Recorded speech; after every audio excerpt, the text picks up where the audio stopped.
Selamat berjumpa dengan Bambang dari Gate Indonesia. Kalau di episode sebelumnya itu bagaimana mengelola anak buah yang sulit, sekarang ini adalah bagaimana menghadapi bos yang kategorinya juga sulit. Nah, kenapa ini juga diperlukan? Karena agar supaya kita nggak kemakan ataupun tidak terganggu ataupun tidak teriritasi oleh perilaku-perilaku bos yang kategorinya sulit. Karena kan kita bergaul tiap hari toh.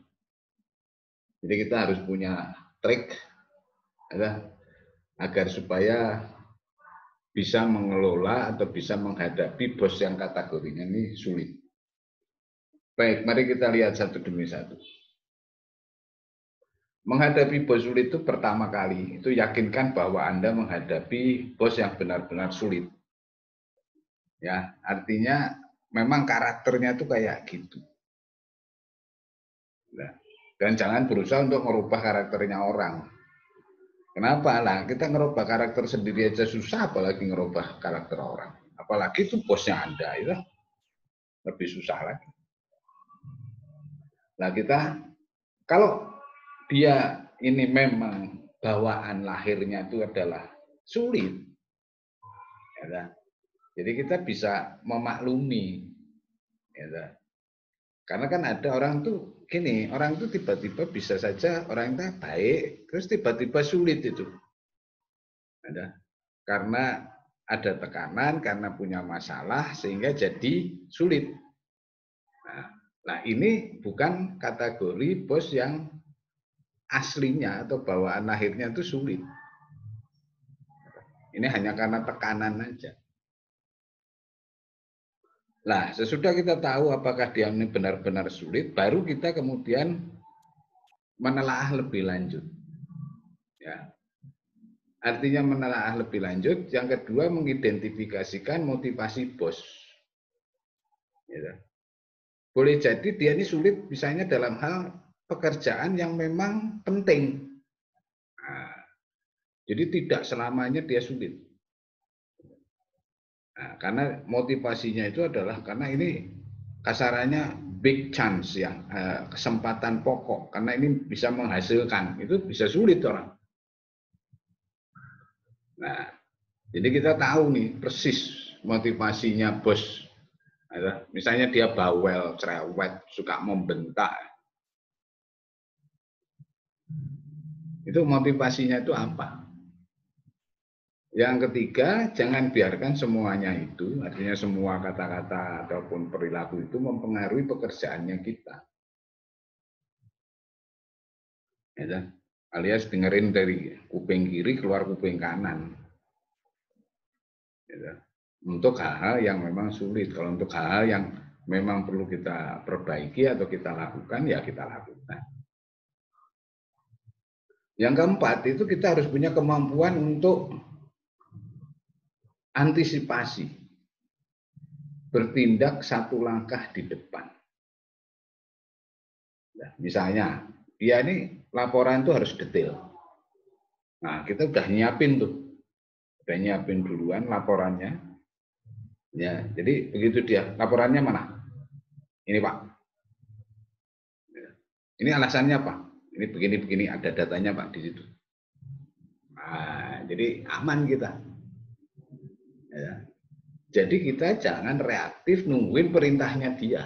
Jadi kita udah bisa antisipasi nih kelakuannya dia. Oh, kalau dia pasti nanya-nanya ini, rinciannya ini, alasannya kenapa, solusinya seperti apa. Itu yang namanya bertindak satu langkah di depan. Yang kelima, tentukan batasan. Artinya kita sendiri ini juga punya batas. Nah, batas kita ini apa saja. Misalnya kalau dia sudah mulai menyinggung harga diri, apa itu namanya, sudah penghinaannya sudah di luar batas. Nah, itu kita harus punya batasan. Lalu yang keenam, berhenti bahwa mereka ini tahu segalanya. Jadi jangan menganggap bahwa harusnya dia tahu. Nah ini kalau harusnya ini repot nih. Kenyataannya dia nggak tahu. Ya. Jadi jangan mengira bahwa mereka ini tahu segalanya, tahu serba perfect gitu. Enggak. Dia juga sama kok, manusia. Seperti kita juga. Yang ketujuh adalah kita bertindak sebagai pemimpin. Gitu. Biasanya orang yang meledak-ledak ataupun orang yang sulit itu karena dia juga tidak mudah terpengaruh oleh keadaan. Nah, makanya kenapa kita harus tenang dan jadi pemimpin. Pak, sebaiknya begini. Dan ketika kita memberikan solusi atau saran itu harus selalu 3 itu.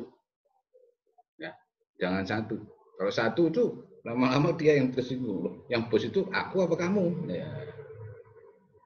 Tapi kalau 3 itu enggak, dia punya kesempatan untuk memilih. Yang ke-8 adalah identifikasikan apa yang menjadi triggernya atau apa yang menjadi penyebab dia jadi sulit. Misalnya, makan yang tidak tepat sesuai permintaannya dia, itu pasti marah. Gitu loh. Kalau soal urusan misalnya ketemu orang gitu ya, tidak on time, nah dia marah tuh. Nah itu berarti triggernya adalah on time. Nah ini kita harus pelajari nih apa yang trigger-trigger yang bisa membuat dia jadi sulit. Karena saya yakin walaupun dia ini sulit, sebetulnya dalam kondisi normal ataupun tidak ada trigger ya dia baik-baik aja. Ya. Yang ke-9, gunakan tips dari terapi pasangan. Nah, pasangan yang paling tahu dari bos yang sulit itu adalah pasangannya, istrinya. Nah, kita kadang-kadang harus nanya tuh, Bu, kalau itu bosnya laki ya, kalau perempuan ya Pak. Dia pasti cerita itu. Nah, gunakan tips-tips dari pasangannya dia. Atau orang yang dekat sama dia, misalnya sopirnya. Ya. Atau tangan kanannya. Karena sesulit apapun sih bos itu pasti punya tangan kanan ataupun tangan orang yang dekat. Yang ke-10 ya hindari ketemu lagi bos yang sulit. Syukur-syukur kalau dia baik hati gitu. Ngasih kerjaan juga enteng gitu, bayarannya gede lah. Itu enak itu. Jadi hindari bad boss di masa depan. Tapi seandainya tidak pun kita sudah siap. Ya, jadi bagaimana menghadapi bos sulit itu ada beberapa trik ataupun tips yang kita bisa pakai. Oke, jadi itu saja yang bisa disampaikan. Mudah-mudahan ada manfaatnya. Sampai ketemu nanti di topik yang lain.